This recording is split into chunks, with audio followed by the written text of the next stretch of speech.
Good morning बच्चों, मैं राकेश कुमार आज फिर से अपने YouTube क्लास चैनल में आपके साथ जुड़ चुका हूँ। तो आज का हमारा जो टॉपिक होगा बच्चों, जैसा कि मैंने पिछले क्लास में आपको बताया भी था कि मैं अगले टॉपिक जो होगा वो सेक्शनिंग पर लेकर आऊँगा। तो आज हम सेक्शनिंग के बारे में जानेंगे बच्चों कि सेक्शनिंग होता क्या है, सेक्शनिंग करते क्यों हैं और कैसे हम पता करते हैं कि किसी ऑब्जेक्ट या किसी ड्राइंग पर अगर सेक्शनिंग करना हो तो कैसे हमें पता चलेगा कि वो सेक्शनिंग करने के लिए हमें बताया जा रहा है। ठीक है, तो सबसे पहले हम जानेंगे सेक्शनिंग के बारे में। तो आप देखते होंगे बच्चों कि जो भी हम इंजीनियरिंग ड्राइंग में कोई भी ऑब्जेक्ट आइसोमेट्रिक हो या ऑर्थोग्राफिक हो वो तो बनाते ही हैं, लेकिन आपको पता होगा कि आइसोमेट्रिक का स्पष्ट रूप जो होता है वो ऑर्थोग्राफिक होता है। उससे हम एक्चुअल डायमेंशन भी देख सकते हैं, एक्चुअल साइज भी देख सकते हैं। और क्या होता है कि अभी तक जो हमने क्या किया था कि आइसोमेट्रिक का ऑर्थोग्राफिक के छोटे छोटे भाग को छिपे हुए के दिखाने के लिए हम हिडन लाइन का यूज किया करते थे, है ना। लेकिन जब सेक्शनिंग हम कब करते हैं तो सेक्शनिंग होता क्या है कि कुछ कुछ आइसोमेट्रिक के ऐसे भाग होते हैं जिसके अंदरूनी भाग को देखना काफी कठिनाई होता है डॉटेड अर्थात हिडन लाइन के माध्यम से। तो वैसे स्थिति में हम क्या करते हैं, सेक्शनिंग का प्रयोग करते हैं। तो सेक्शनिंग बच्चों तीन प्रकार से मैं आपको बताऊंगा, जो कि एक फुल सेक्शन होगा, एक हाफ सेक्शन होगा और एक ऑफसेट सेक्शन होगा। तो फुल सेक्शन होता क्या है बच्चों, तो उसके बारे में आज हम लोग जानेंगे कि सेक्शनिंग करते कैसे हैं और क्यों करते हैं। तो हमने बताया आपको कि किसी भी जॉब के या किसी भी ड्राइंग के अंदरूनी भाग को जिसमें ज्यादा छिपा हुआ अंदरूनी भाग हो उसे स्पष्ट करने के लिए हम सेक्शनिंग का प्रयोग करते हैं। तो सेक्शनिंग में होता क्या है, जो कि कटिंग प्लेन लाइन, जो कि मैंने पिछले आपको लाइन में क्लास में आप जाकर देखेंगे लाइन वाले वीडियो में, तो उसमें मैंने आपको एक लाइन बताया था जिस लाइन का नाम क्या था, कटिंग प्लेन लाइन। तो उस लाइन को आप देखेंगे बच्चों की जो कि सेंटर लाइन के भांति वो लाइन होती है, जो कि मैंने आपको बताया भी था। और इसके दोनों छोर की रेखा जो होती है वो मोटी की हुई होती है और इस रेखा पर क्या किया हुआ होता है, एरो इंडिकेट किया हुआ होता है ना। तो इस लाइन को हम कटिंग प्लेन लाइन कहते हैं और इसी लाइन के आधार पर सेक्शनिंग को हम करते हैं। यानी कोई भी ऑब्जेक्ट पर जब ये लाइन दर्शाया गया हो तो इस ऑब्जेक्ट को देखकर आपको यही समझना है कि इस ऑब्जेक्ट को हमें सेक्शनिंग करना है, यानी अर्थात उसके अंदरूनी भाग को दर्शाना है। तो सेक्शनिंग हम करते कैसे, इस लाइन को हम काल्पनिक रेखा के नाम से भी जानते हैं। किस नाम से जानते हैं, काल्पनिक रेखा। क्योंकि हम किसी भी ऑब्जेक्ट का सेक्शनिंग करते हैं बच्चों तो हम उसे काट कर नहीं देखते हैं, हम अपने मन में कल्पना करके देखते हैं कि अगर इस ऑब्जेक्ट को इस तरह से काट दिया जाए तो उसके अंदरूनी कटे हुए भाग कैसा दिखेगा, है ना। तो इसको और मैं कुछ फिगर बनाकर आपको एग्जांपल के तौर पे दिखाऊंगा और क्लियर करवाऊंगा। तो आप देख लीजिए, ये हमारा कटिंग प्लेन लाइन है जो कि हमारा सेक्शनिंग करने का डायरेक्शन को ये बताता है ना। तो कटिंग प्लेन लाइन ये भी कहता है कि किसी भी ऑब्जेक्ट के जिस दिशा निर्देश के अनुसार ये लाइन दिया हुआ हो, समझ में आ रही है मेरी बात को, यानी कि कोई भी ऑब्जेक्ट के जिस दिशा निर्देश के अनुसार यानी लाइन जिस तरह ड्रॉ किया गया हो उसी आधार पर अगर हम उस ऑब्जेक्ट को काटेंगे तो कटा हुआ भाग हमारा दिखेगा किधर से और कैसा दिखेगा। क्लियर है, हम उस ऑब्जेक्ट को काटने की कल्पना करेंगे, ना कि उस ऑब्जेक्ट को हम काट कर देखेंगे। तो आपको पता चला कि इसी कारण से इस लाइन का नाम जो दूसरा कहलाया है वो क्या कहलाया है, काल्पनिक रेखा, यानी कि कल्पना करना, इमेजिन करना है। आप जैसे इमेजिन करेंगे कि अगर मेरा इस हाथ को अगर यहां से काट दिया जाए तो कैसा दिखेगा, तो इस चीज को आपको कल्पना करना है, ना कि काट कर ही देखना है। ऐसा नहीं कि हमें क्या करेंगे, काट कर ही देखेंगे। जिस प्रकार हम आइसोमेट्रिक का, ऑर्थोग्राफिक का तीन view, front view, side view, top view, हम क्या करते हैं बच्चों, आइसोमेट्रिक तो हमारा 3 डायमेंशनल व्यू होता है जिसमें तीनों व्यू एक साथ जोड़ा हुआ होता है, लेकिन उसी तीनों व्यू को हम अलग अलग करके ऑर्थोग्राफिक में क्या करते हैं, हम इमेजिन करके ही तो हम उसका ऑर्थोग्राफिक कन्वर्ट करते हैं। क्लियर हो रहा है कि कोई भी आइसोमेट्रिक को हम इमेजिन करके ही उसका ऑर्थोग्राफिक कन्वर्ट करते हैं कि फ्रंट से देख रहे हैं तो कैसा दिख रहा है, साइड से देख रहे हैं तो कैसा दिख रहा है और टॉप से देख रहे हैं तो कैसा दिख रहा है। ठीक उसी प्रकार ये भी कटिंग प्लेन लाइन आपको कल्पना करने के लिए कहता है कि जिस दिशा निर्देश के अनुसार ये लाइन को किसी ऑब्जेक्ट से गुजारा गया है तो उस ऑब्जेक्ट को अगर उसी आधार पर काटा जाए तो ऑब्जेक्ट को काटने के बाद दिखेगा किधर से और कैसा दिखेगा। क्लियर है सेक्शनिंग के बारे में। तो लेकिन अब हम चलेंगे 3 सेक्शन। तो आज जो मैं बताने जा रहा हूं आपको, सबसे पहले फुल सेक्शन के बारे में बताऊंगा। तो फुल सेक्शन के बारे में आप जानेंगे बच्चों कि फुल सेक्शन होता क्या है। तो जैसे एग्जांपल के तौर पे मैं एक ऑब्जेक्ट बना दे रहा हूं आपको, इस ऑब्जेक्ट पर आप भली भांति समझ पाएंगे। ये डायग्राम आप देख रहे हैं जो मैं यहाँ पे खींच रहा हूं, इस डायग्राम के थ्रू मैं आपको बताऊंगा फुल सेक्शन क्या होता है ना। तो आप ये डायग्राम तो देख रहे होंगे जो कि अंदर में एक स्क्वायर शेप का होल किया हुआ है ना। तो किसी भी ऑब्जेक्ट का फुल सेक्शन कब कहलाता है, जब उस ऑब्जेक्ट के हर एक पार्ट को, किसी भी ऑब्जेक्ट का फुल सेक्शन तब कहलाता है जब उस ऑब्जेक्ट के हर एक भाग को बराबर से काट कर अलग कर दिया जाए, तो ही उस प्रक्रिया को हम क्या कहेंगे, फुल सेक्शन कहेंगे। जैसे एग्जाम्पल के तौर पर मैं ये चौक आपको दिखा रहा हूं। इस चौक में क्या होता है बच्चों कि इस चौक को आप देख रहे हैं कि आगे का जो भाग नुकीला है, बीच का भाग थोड़ा मोटा है और पीछे का भाग थोड़ा मोटा है। इससे भी अगर क्लियर नहीं होता है तो एग्जाम्पल के रूप में आप ये पेन को देखें। पेन में आप देख रहे हैं कि इसमें 2 भाग है, एक पीछे का भाग है और एक आगे का निडल पॉइंट वाला भाग है। तो इसमें अगर हमें फुल सेक्शन करना हो तो आप इसको किस आधार पर काटे कि ये हमारा फुल सेक्शन कहलाए। समझ में आ रहा है। तो हमने क्या बताया आपको कि किसी भी ऑब्जेक्ट के उस प्रकार से कटिंग करना है ताकि उस ऑब्जेक्ट का हर एक भाग आधा आधा बराबर हो जाए, उसे हम फुल सेक्शन कहेंगे। जिस प्रकार मैं अगर अपने शरीर का फुल सेक्शन करूंगा तो हम क्या करेंगे, ऐसे काटेंगे। तो ऐसे काटेंगे तो हमारा क्या होगा, एक आंख का पोजीशन इस साइड, दूसरा आंख इस साइड, मुंह का भी आधा पोजीशन इस साइड, छाती का भी आधा पोजीशन इस साइड। यानी कहने का मतलब है कि हर एक भाग का 2 बराबर भाग होना चाहिए। ऐसा नहीं कि इस पेन को एग्जांपल के तौर पे हमने देखा तो हम यहां से अगर इस पेन को काटेंगे तो ये हमारा फुल सेक्शन नहीं कहलाएगा। फुल सेक्शन तभी होगा जब इस पेन को हम बीचों बीच काटेंगे ताकि इसका निडल जो है उसका भी 2 भाग हो, ग्रिप जो दिया हुआ है उसका भी 2 भाग हो और ये बॉडी जो दिया हुआ है इसका भी 2 भाग हो। समझ में आया आपको फुल सेक्शन क्या होता है। तो वही चीज अब मैं सेक्शनिंग करके आपको दिखा रहा हूं। तो मैंने आपको बताया था कि कटिंग प्लेन लाइन जो होता है सेंटर लाइन के भांति ही होता है ना। सेंटर लाइन के भांति होता है, लेकिन इसके दोनों किनारों की रेखा जो होती है मोटी की हुई होती है और एक एरो इंडिकेट किया हुआ होता है। अगर ऐसा कभी आपको देखने को मिले या एग्जाम में अगर ऐसा कोई क्वेश्चन आए तो आपको पता हो कि इंजीनियरिंग ड्राइंग में कभी भी हम कोई चीज बोलकर या लिखकर हम कोई भी अपने विचार को व्यक्त नहीं करते हैं। अपने विचार को किससे व्यक्त करते हैं, लाइन के माध्यम से, फिगर के माध्यम से। यही फिगर हमें जो कहने के लिए बताता है, यही फिगर दूसरे को हम कह के भी स्पष्ट करता है कि हम कहना अगले व्यक्ति से क्या चाह रहे हैं। इंजीनियरिंग ड्राइंग को आपको मैंने बताया था ये यूनिवर्सल लैंग्वेज है, क्योंकि हर एक देश का, हर एक क्षेत्र का अपना अपना कुछ लैंग्वेज होता है। लेकिन जिस क्षेत्र में मैं ये काम करने जा रहा हूँ उस क्षेत्र का लैंग्वेज मुझे नहीं पता है और मेरा लैंग्वेज उस व्यक्ति को नहीं पता है, तो काम करने में जो भी कठिनाई होगी उस चीज को आप समझ सकते हैं। लेकिन इंजीनियरिंग ड्राइंग एक ऐसा सब्जेक्ट है जो कि पूरे देश में इसका प्रयोग किया जाता है और एक देश से दूसरे देश तक भी हम अपने विचार को, अभिव्यक्ति को व्यक्त कर सकते हैं। किसके माध्यम से, ये इंजीनियरिंग ड्राइंग के माध्यम से। क्यों? क्योंकि इसका भाषा एक ही रखा गया है। जो भाषा हम समझ रहे हैं यहाँ पे ड्रॉ करके, अगले देश के भी इंजीनियर या कारीगर इसी ड्राइंग वाले भाषा को समझेंगे, क्योंकि इसमें कोई ग्रामेटिकल यूज नहीं किया गया है कि हम आज यहाँ पर है झारखंड में है तो झारखंडी भाषा का प्रयोग कर रहे हैं, कल हम बंगाल चले जाएंगे तो बंगाली भाषा का प्रयोग करेंगे, तो ना बंगला समझ पाएंगे ना वो मेरा झारखंडी समझ पाएगा। तो होता क्या है, इसीलिए इस भाषा को यूनिवर्सल लैंग्वेज कहा गया है, यानी इस भाषा को पूरे विश्वव्यापी भाषा कहते हैं। तो आप समझ रहे होंगे कि ये जो कटिंग प्लेन लाइन मैं जान रहा हूँ, हर एक कारीगर, हर एक इंजीनियर इस कटिंग प्लेन लाइन को वही जान रहे होंगे।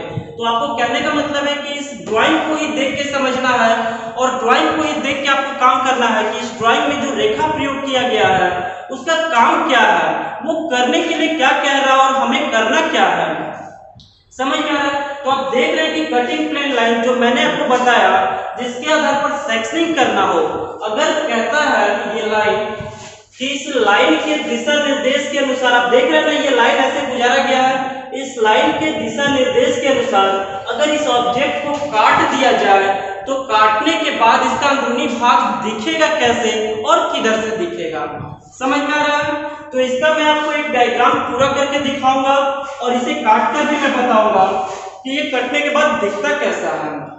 अभी तक तो आप देख नहीं पा रहे होंगे कि इसको काटने की कल्पना भी आप शायद नहीं कर पा रहे होंगे, लेकिन मैं उस चीज का कल्पना कर रहा हूं और करके मैं काट के भी आपको एग्जांपल के तौर पे दिखाऊंगा कि ये कटने के बाद दिखेगा किधर से। क्लियर है? तो मैं यहाँ पे क्या कर रहा हूँ बच्चों, फुल सेक्शन कर रहा हूँ। देख रहे होंगे कि हर एक पार्ट का ये बीच वाला होल भी आधा मेरा दोनों साइड बट गया है और ये स्क्वायर भी आधा आधा मेरा जो बॉक्स है वो बड़ा बड़ा दोनों साइड बट चुका है। तो हम देखेंगे कि इसे काटने के बाद ये हमारा दिखेगा कैसा। तो उस चीज को मैं सबसे पहले आपको ड्रॉ करके दिखा दे रहा हूं कि अगर उस ऑब्जेक्ट को मैं काटूंगा तो काटने के बाद वो ऑब्जेक्ट मेरा दिखेगा कैसा।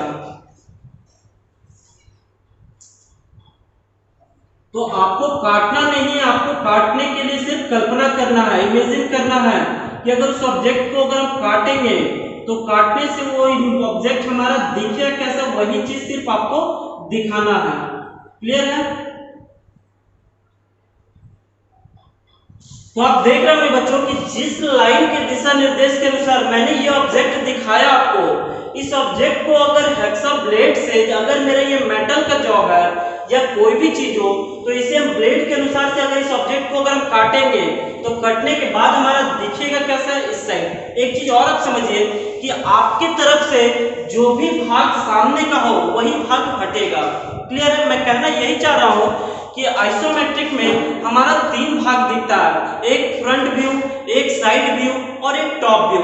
तो फ्रंट व्यू को हम क्या करते हैं, सामने से देखते हैं, यानी कि मान के चलिए कि ये हमारा फ्रंट व्यू है, ये साइड व्यू है और ये टॉप व्यू है ना। इस फ्रंट व्यू के अनुसार अगर आप देख रहे हैं कि ये जो कटिंग प्लेन लाइन दिया हुआ है, काल्पनिक रेखा दिया हुआ है, तो ये हमारा कटा हुआ भाग दिखेगा किधर से, फ्रंट की ओर से दिखेगा। आप देख रहे हैं ये फ्रंट का पोर्शन है, फ्रंट की ओर से दिखेगा, यानी कि काटने के बाद आगे का जो सामने हमारा ऑब्जेक्ट दिख रहा है उसे हम हटाकर अपने पिछले भाग को देखेंगे। क्लियर है? अगर हम इधर से काटते हैं, यानी कि इस ऑब्जेक्ट को हम इस ढंग से अगर काटते हैं तो हम हमारा सामने का भाग कौन सा हुआ, ये हुआ, तो इसे हटाकर देखेंगे कि हमारा दिख कैसा रहा। अगर हम ऊपर से काटते हैं तो ऊपर से काटने पर हमारा कोई भी ऑब्जेक्ट क्या होता है, मैंने आपको क्या बताया था कि टॉप से देखते हैं। तो टॉप से देख रहे हैं तो हमारा कोई भी ऑब्जेक्ट ऊपर नीचे है और मैं ऊपर से देख रहा हूं, तो काटने के बाद हम ऑब्जेक्ट को क्या करेंगे, ऊपर वाले भाग को हटाकर देखेंगे कि मेरा कटा हुआ कैसा दिख रहा है। ठीक उसी प्रकार मैंने एक यहाँ पे ड्रॉ करके दिखाया आपको कि अगर इस लाइन के दिशा निर्देश के अनुसार अगर इस ऑब्जेक्ट को काटा जाए तो काटने के बाद ये ऑब्जेक्ट हमारा दिखेगा कैसा। ठीक है? अब दिखने का तो ये ऑब्जेक्ट हमने कल्पना करके दिखाया, लेकिन हमें पता कैसे चलेगा कि इस ऑब्जेक्ट कटा हुआ भाग को दिखा रहा है। तो उसके लिए हम क्या करते हैं बच्चों, एक सेक्शन लाइन का प्रयोग करते हैं जिसे हिंदी में छेदक रेखा कहते हैं। समझ में आ रही है? तो इस कटे हुए भाग को दर्शाने के लिए हम सेक्शन लाइन का प्रयोग करते हैं जिसे हिंदी में छेदक रेखा कहते हैं, और वो लाइन जो होता है हमेशा 45 डिग्री के एंगल पर लिया जाता है।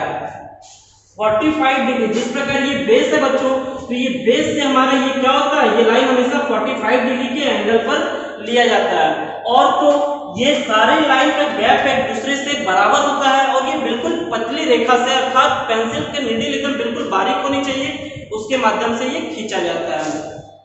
तो आपको समझ में आया कि ये जो सेक्शन लाइन है कब यूज करेंगे, जब हम कटिंग प्लेन लाइन के माध्यम से किसी भी ऑब्जेक्ट का सेक्शनिंग दिखाएंगे, उसके बाद हम सेक्शन लाइन का प्रयोग करते हैं। तो सेक्शनिंग लाइन का ये प्रयोग करने का मतलब क्या हो गया, इसे हम हैचिंग लाइन कह सकते हैं। यानी कि आप जानेंगे कि जब भी हम कोई मटेरियल को काटते हैं, क्लियर है, ये चौक आप देखिए, अगर इस चौक को मैं काटूंगा बच्चों, तो काटने के बाद इस चौक पे कहीं ना कहीं तो स्क्रैच आएगा जहां तक हमारा कटिंग टूल्स टच करेगा।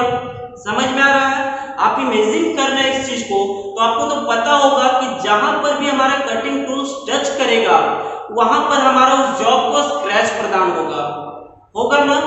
उसी प्रकार से आप देखे होंगे कि जब मैं यहाँ से काटते हुए इस ऑब्जेक्ट को नीचे जा रहा हूँ तो हमारा कटिंग टूल जो है किस भाग को टच कर रहा है, यहाँ से इस भाग को टच कर रहा है और यहाँ से इस भाग को टच कर रहा है ना।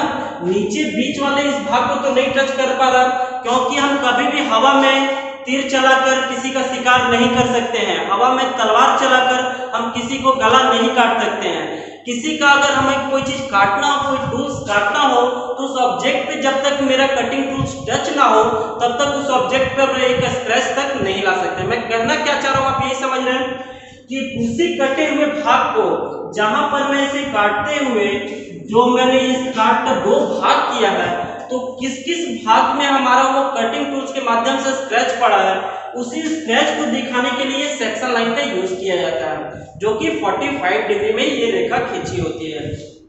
तो अब आपको पता चला कि ये जो ऑब्जेक्ट था हमारा, इसे हमने इस लाइन के दिशा निर्देश के अनुसार काटा, तो काटने के बाद जो हमारा ऑब्जेक्ट कटा हुआ भाग जो दिख रहा है जिस साइड से, उस पर हम क्या करेंगे, ये सेक्शन लाइन, छेदक रेखा जिसे हम कहते हैं, इस सेक्शन लाइन को हम दर्शाएंगे, जो कि हमारा आमतौर पे कहने का लैंग्वेज में आप कहेंगे कि काटने के बाद जो स्क्रैच पड़ा उस टूल से, वही स्क्रैच को ये दिखाने का काम कर रहा है।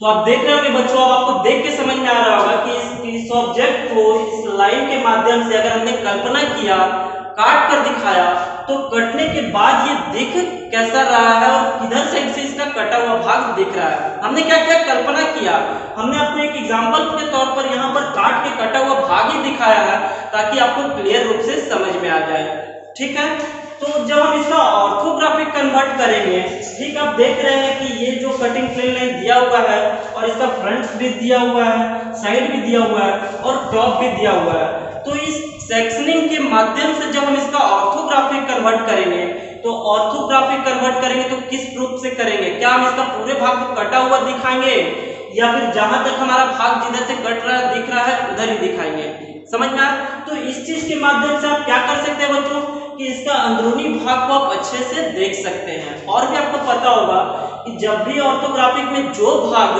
हमारा हिडन का रूप लेता था, जब मैं ऑर्थोग्राफिक कन्वर्ट करता हूं तो जो छिपा हुआ भाग हमारा हिडन का रूप लेता है, वही छिपे हुए भाग अर्थात वही हिडन लाइन हमारा आउटलाइन का रूप लेता है, किसमें, सेक्शनिंग करने के बाद।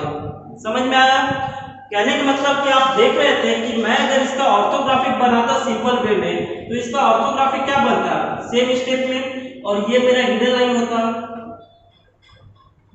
ये हमारा हिडन लाइन होता ना, क्यों, क्योंकि आगे की दीवार के कारण ये मेरा छिपने वाला भाग था जो बीच का ये स्क्वायर दिख रहा है।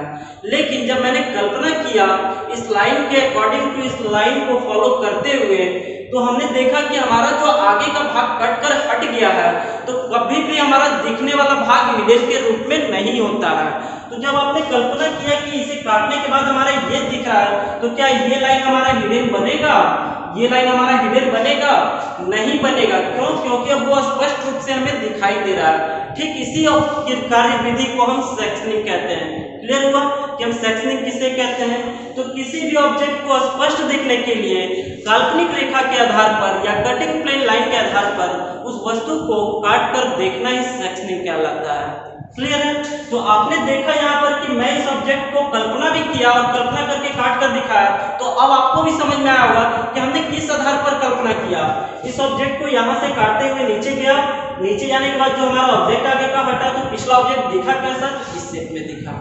क्लियर है, अब इस शेप में दिखा, तो ये सेक्शनिंग किया हुआ ऑब्जेक्ट है, उसको दिखाने के लिए हमने क्या किया, एक सेक्शन लाइन का प्रयोग किया, जो कि सेक्शन लाइन होता क्या है, 45 डिग्री के एंगल में होता है, और उस लाइन का हम प्रयोग वहीं पर करते हैं जहां पर मेरा कटिंग टूल्स टच किया हुआ हो। जैसे कि आप देख रहे होंगे कि बीच में मैंने नहीं किया, यहाँ पर किया, क्या नहीं किया, क्यों, क्योंकि यहाँ पर बीच वाले खाली वाले भाग में मेरा कोई भी किसी प्रकार का स्क्रैच नहीं पड़ा। जिस प्रकार आप ये दो उंगली देख रहे हैं, अगर मैं ऊपर से इसे काटूंगा तो एक स्क्रैच मेरा इस भाग में पड़ेगा और एक स्क्रैच हमारा इस भाग में पड़ेगा, ये बीच वाले भाग से हमारा स्क्रैच होगा क्या, नहीं होगा। ठीक उसी प्रकार से हमने ये स्क्रैच दिखाया है। यहाँ तक तो क्लियर है बच्चों। अब मैं चलता हूँ इसका ऑर्थोग्राफिक कन्वर्ट करके दिखाने के लिए, ताकि आपका और भी क्लियर हो जाए वो।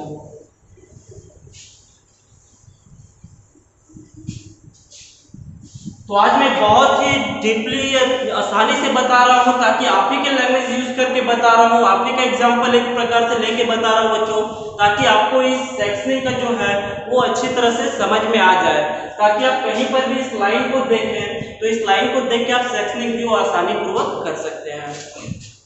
तो मान के चलिए इस ऑब्जेक्ट को हम सेक्शनिंग करते हैं, तो सेक्शनिंग फुल सेक्शन ऐसा नहीं कि ये भाग हमारा ये ही होगा, अगर हम चाहें तो इसके इसी भाग से भी हम सेक्शनिंग काट कर दिखा सकते थे, यहाँ से भी हम सेक्शनिंग काट कर दिखा सकते थे, है ना।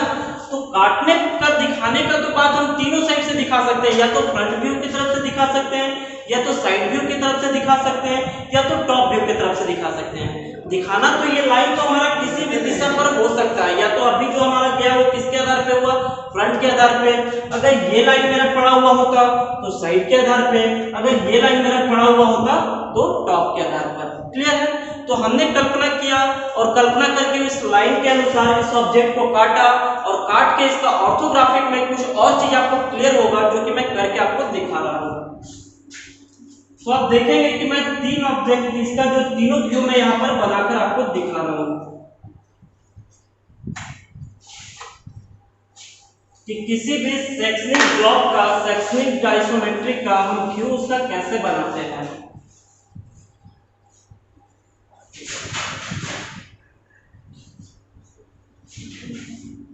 ये एक हमारा हो गया।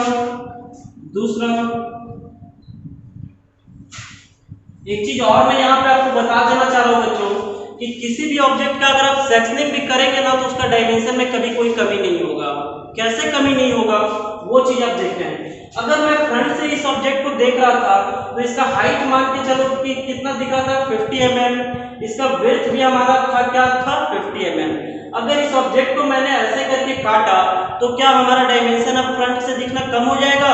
नहीं होगा, फिर भी हमारा हाइट 50 ही दिखेगा और विड्थ जो है हमारा 50 ही दिखेगा, विड्थ हो या लेंथ हो 50 ही दिखेगा। क्लियर है। अगर मैं इस साइड से इस ऑब्जेक्ट को काटूं तो हमारा ये अगर साइड व्यू है तो साइड व्यू से दिखता हमारा क्या है, हाइट दिखता है और ये विड्थ दिखता है। तो हाइट भी विड्थ भी हमारा 50, हाइट भी हमारा 50। क्लियर है। अगर इस काटने के बाद इस ऑब्जेक्ट को मैं हटा दूं तो क्या उसका डायमेंशन हमारा कम हो जाएगा? नहीं होगा, क्योंकि फिर भी हमारा हाइट 50 दिखेगा और विड्थ 50 दिखेगा। क्लियर है। अगर टॉप से काटूं तो टॉप से भी अगर मैं काट के ऊपर वाले भाग को हटा दूं तो क्या हमारा डायमेंशन कम होगा? बिल्कुल नहीं कम होगा, क्योंकि टॉप से हमारा दिखता क्या है, लंबाई दिखता है और चौड़ाई दिखता है। तो इस चौक को अगर आप टॉप से देख रहे हैं तो टॉप से देखने के बावजूद अगर इस चौक का मैं अगर कुछ भाग काट के हटा दूं तो क्या इसका डायमीटर हमारा कम हो गया? नहीं कम हुआ, क्योंकि जो डायमीटर ऊपर था वही डायमीटर पूरा नीचे तक गया। तो मैंने आपको दिखाया आपको कि कभी भी सेक्शनिंग करने पे डायमेंशन हमारा कम नहीं होता है। क्लियर है। तो अब हम चलते हैं फ्रंट की ओर।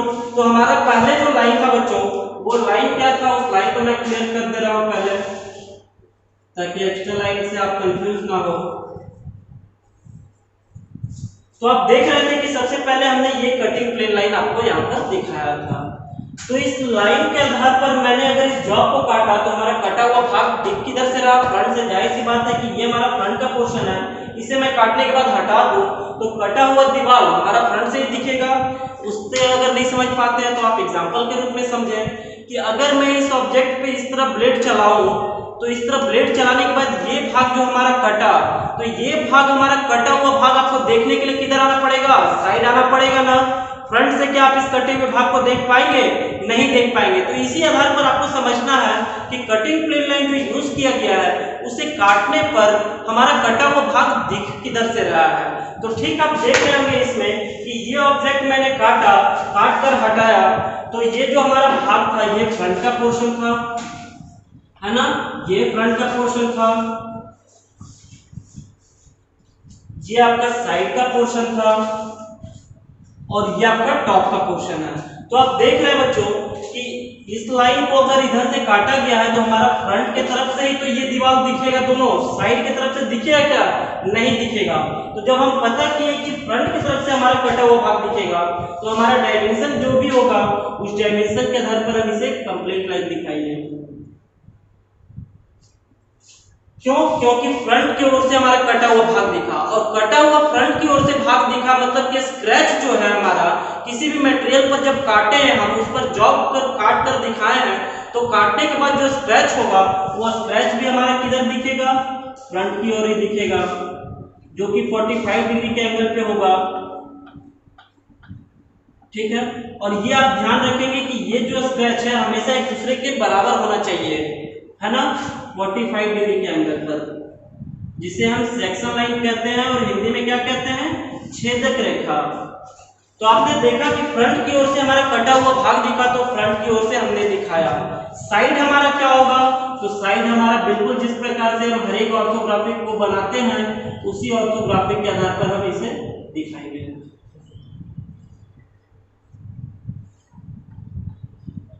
दिखाएं। अब इसका टॉप वाला भाग, तो टॉप वाला भाग आपको लग रहा होगा कि काटने के बाद तो ऑब्जेक्ट हमारा पतला हो गया है, लेकिन हमारा ऑब्जेक्ट जस का तस है, कोई भी ऑब्जेक्ट का डायमेंशन में हमारा कभी नहीं हुआ है, क्योंकि हमने कल्पना किया है काटने का, ना कि काट कर हटाया है। क्लियर है, मैं बार बार इस चीज का प्रयोग कर रहा हूं कि ये काल्पनिक रेखा है। इस रेखा को देख के आपको कल्पना करना है, इमेजिन करना है कि उस लाइन के दिशा निर्देश के अनुसार अगर उस जॉब को हम काटे तो कटा हुआ भाग दिखे किधर से। तो आप देख रहे हैं कि कटा हुआ भाग जो हमारा किस साइड से दिख रहा था, फ्रंट से। तो फ्रंट में मैंने जो हिडन का शेप जाने वाला था, हिडन का भाग था, वो हमारा क्या हो गया, आउटलाइन के भाग में कंप्लीट हो गया, क्योंकि अब तो वो हमारा फोकस से सामने से दिख पा रहा है, छिप नहीं रहा है ना।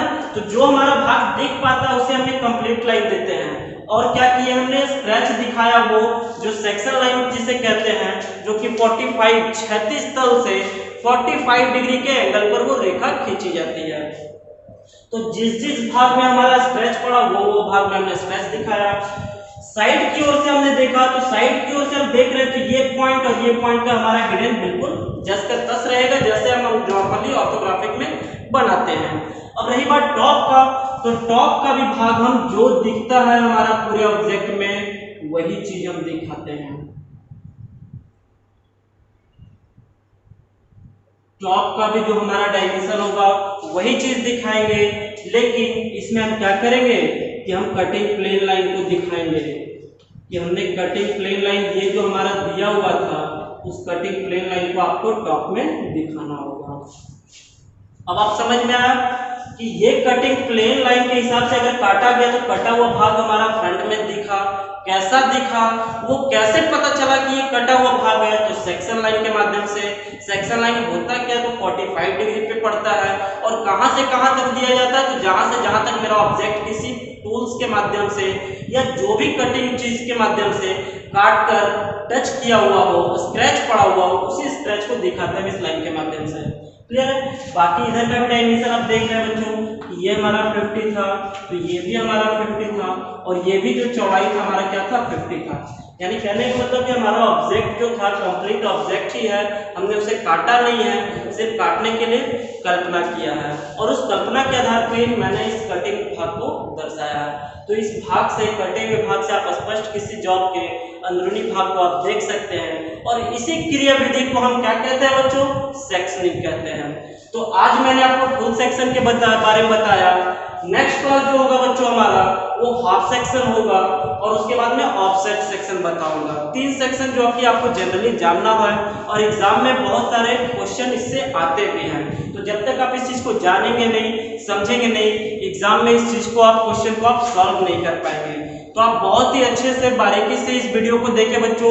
जहां ना समझ में आए फिर से इस वीडियो को पीछे करके देखें, और अपने कॉपी पे खुद से आप कल्पना करें, आप अपने ऑब्जेक्ट को लें और ड्राइंग शीट को लें, आप सेट स्क्वायर को लेके बैठे, आप खुद से कल्पना करके देखें कि आप भी उस चीज को कल्पनिक के आधार पर कर पा रहे हैं कि नहीं कर पा रहे हैं। और इस वीडियो को आप स्किप ना करें। अगर आपको लगता है ये वीडियो आपको नहीं समझ में आ रहा है तो आप स्किप कर रहे हैं, तो स्किप करके आपका हर एक वो पॉइंट, यहाँ पर जरूरी पॉइंट मैंने बताया है कि अगर वो पॉइंट अगर आपका छूट जाएगा तो आपका अधूरा जानकारी रहेगा, और वो अधूरा जानकारी कभी भी आपको इस चीज के बारे में परिपूर्ण नहीं होने देगा। तो प्लीज इस वीडियो को स्किप ना करें, अच्छे से देखें और घर में खुद से भी प्रैक्टिस करें। तो आज का क्लास हमारा यहीं तक होगा बच्चों।